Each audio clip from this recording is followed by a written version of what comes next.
Without further ado, please welcome to our next stage. Please welcome to the stage our next comedian, Karen. Alright, happy Steel Ball Run confirmation to everyone who celebrates. That's just me. This is just for me. That's fine. So I drive a Subaru. Most of you already know that, and if you didn't, you probably could have guessed, because look at me. And with this haircut, I'm not fooling anybody. Except for the kids at the elementary school next to my job. You ever been asked, are you a boy or a girl? Joke's on you, neither, because I don't believe in the gender binary. You guys are going to learn today what androgyny is. It is the project school, so those kids are probably gayer than I am. At least their parents are, I don't know. So I was doing a glass blowing session the other day, and I snuck out halfway through to go to the kitchen and steal some snacks. And they might be like free game, I don't know, but on the off chance that they aren't, when I heard footsteps coming down the hall, I quickly just jammed the rest of that string cheese in my mouth because I didn't want them to know that I was stealing snacks, and I rushed over to the sink to wash my hands. That was my cover. That's why I was in the kitchen washing my hands. And this woman comes in and she looks at me and washing my hands. She goes, "Oh, are you done blowing?" And I was like, "I'm never done blowing." Anyway, but I was like, no, I'm still going back in there. I'm still gonna blow some glass. My hands were just feeling kind of dirty and I wanted to wash them because it's a dirty job. You know, you're touching stuff. Doesn't matter. And she looks at me and she goes, "Oh, I'm not a hand washer." I was like, okay, and she tries to backtrack and say, I just don't wash my hands for the sake of washing my hands. You know, if I go to the bathroom or something, of course I'll wash my hands. And I was like, nice try, Nicole. I've already formed plenty of conclusions about you. But then I had to humble myself because I did one time smoke a loose cigarette that I found on the floor of the Runcible Spoon bathroom. Hey, that is not the worst thing that I've put in my mouth that I've picked up in a bar. This guy knows what I'm talking about. Hey, no. But I did get the flu 2 days later. And maybe that was just a coincidence, or maybe I should be washing my hands less. I don't know, maybe she was onto something. Because also the number of times that I have gone home from a bar with a man and then let him put his fingers inside of me without washing his hands. Goddamn, right? Hey, I've also never gotten an STD, so I think Nasty Nicole was onto something.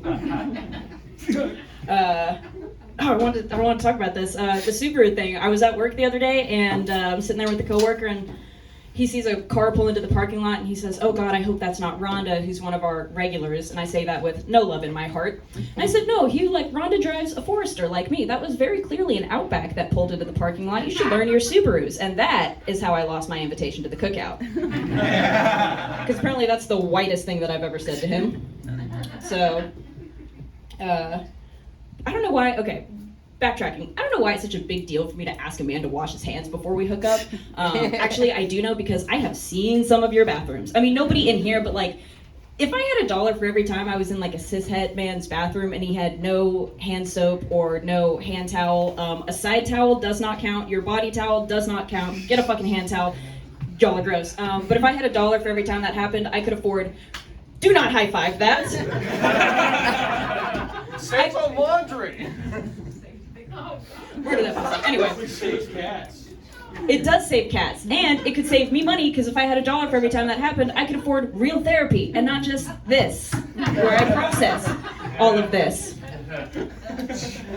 So I got drunk on a Wednesday, which is always fun, but never the greatest idea. Mistakes were made. We'll just say I'm never buying shoes off a man that I met outside of a restaurant. So I was at the Runcible Spoon because I have a friend that works there, and we're standing out on the back porch smoking a cigarette. This one I did find in a pack on the floor of the Bluebird, but there's a trend forming here. I literally found half a pack of Luckies on the ground today. Like, what is the universe trying to tell me? I got you, they're in my back pocket. And I'm half a bottle of wine deep. And this man just like, the Runcible Spoon, like it's got a back patio and a lower level, and we're standing there talking, and this man just creeps up out of the darkness, opens his jacket, and says, "Hey, you want to buy some shoes?"